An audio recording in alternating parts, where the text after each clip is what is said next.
South Bend native Dan Feferman has been living in Israel since 2005. He lives about 45 minutes from the Gaza Strip. He's also an experienced military man, serving in the Israeli Defense Force for 8 years as a career officer.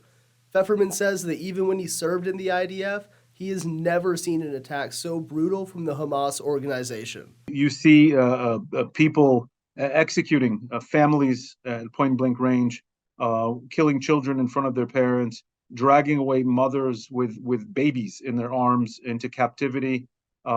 This is exactly the kind of stuff we saw when ISIS was committing its genocide just a few years ago. Feferman comparing the shock of the surprise attacks to 9/11, saying Israelis were watching the events occur in real time. He says when the first strikes hit, the severity of what was happening did not sink in immediately. What normally would have been minutes in the shelter turned to hours listening to thousands of rockets fired by Hamas. This was 3 hours in the shelter with constant booms and the building shaking and kind of realizing something different was going on. And only then, once we all started turning on the news, did we realize the nightmare, the absolute nightmare. Feferman says he hasn't had damage in his immediate area, but he says watching the unprecedented attack on his country has been horrible. We've lived with terror for a long time in this country.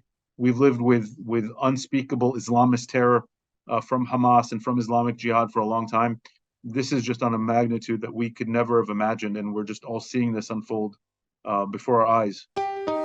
I'm John Paul. Thanks for watching. Here's another video for you to watch. Also, please take a moment to subscribe to our channel.